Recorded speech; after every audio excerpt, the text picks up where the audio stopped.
നമസ്കാരം, മലയാളി വാർത്തയിലേക്ക് സ്വാഗതം. രാത്രിക്ക് രാത്രി KPM ഹോട്ടൽ വളഞ്ഞ രാഹുൽ മാങ്കൂട്ടത്തിനെ അറസ്റ്റ് ചെയ്തതിൽ നാളെ ജാമ്യാപേക്ഷയുമായി ബന്ധപ്പെട്ട ഹർജിയിൽ വാദം കേൾക്കുകയാണ്. കൃത്യമായി തന്നെ നിലപാട് സ്വീകരിച്ചിട്ടുണ്ട് രാഹുൽ മാങ്കൂട്ടത്തിൽ. അനാവശ്യമായി ഒരു തരത്തിലും കോടതിയെ പ്രകോപിപ്പിക്കുന്ന തരത്തിൽ ഒരു തരത്തിലുമുള്ള നീക്കം നടത്തിയിട്ടില്ല. മാത്രവുമല്ല, ബലാത്സംഗ കേസിൽ അറസ്റ്റിലായിരുന്ന രാഹുൽ മാങ്കൂട്ടത്തിൽ MLA കസ്റ്റഡി കാലാവധി അവസാനിച്ചു. മജിസ്ട്രേറ്റ് വസതിയിൽ ഹാജരാക്കിയ ശേഷം മാവേലിക്കര ജയിലിലേക്ക് മാറ്റുകയും ചെയ്തു.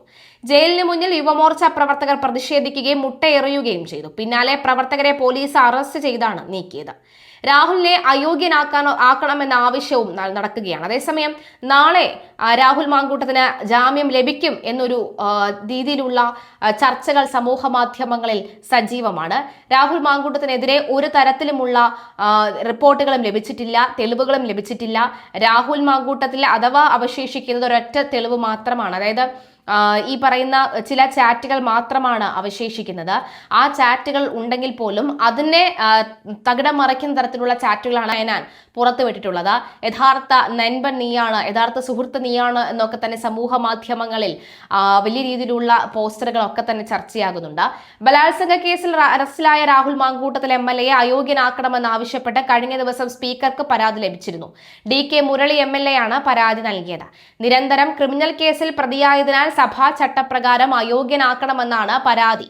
പരിശോധിച്ച ശേഷം പരാതി നിയമസഭാ പ്രിവിലേജ് ആൻഡ് എത്തിക്സ് കമ്മിറ്റിക്ക് വിടണോ എന്ന് സ്പീക്കർ തീരുമാനിക്കും. നിയമോപദേശം നോക്കിയാകും തുടർ നടപടി ഉണ്ടാവുക. സങ്കീർണമായ നടപടിക്രമങ്ങളുള്ളതിനാലും 20-ന് തുടങ്ങുന്ന ഈ സർക്കാരിന്റെ അവസാന സമ്മേളനത്തിൽ അധിക ദിവസങ്ങൾ ഇല്ലാത്തതിനാലും അയോഗ്യതയിൽ തീരുമാനമുണ്ടാകുമോ എന്ന് വ്യക്തമല്ല. രാഹുൽ മത്സരിച്ചാൽ കോൺഗ്രസിനെ ബാധിക്കില്ല. പാലക്കാട് സ്വതന്ത്ര സ്ഥാനാർത്ഥിയായി മത്സരിക്കുമെന്ന രാഹുൽ മാങ്കൂട്ടത്തിന്റെ വെല്ലുവിളിയോട് പ്രതികരിച്ച Palakkad DCC president A. Thankappan, Rahul സ്വതന്ത്രനായി മത്സരിച്ചാലും കോൺഗ്രസിനെ ബാധിക്കില്ല എന്ന് A. തങ്കപ്പൻ വ്യക്തമാക്കി. പാലക്കാട് UDF മികച്ച വിജയം നേടും. രാഹുൽ നേരത്തെ വിജയിച്ചത് രാഹുൽ UDF വോട്ടുകൾ കൊണ്ടാണ്. രാഹുൽ മാങ്കൂട്ടത്തിൽ സ്വതന്ത്രനായി മത്സരിക്കുമെന്ന് കരുതുന്നില്ല. മത്സരിക്കരുതെന്ന് പറയാൻ കോൺഗ്രസിനാകില്ല. മത്സരിച്ചാലും കോൺഗ്രസിന് പ്രശ്നമില്ലെന്ന് തങ്കപ്പൻ കൂട്ടിച്ചേർത്തു. എന്തായാലും നിലവിലെ സാഹചര്യത്തിൽ എന്താണ് രാഹുലിന്റെ നീക്കമെന്ന് കാത്തിരുന്നു കാണാം.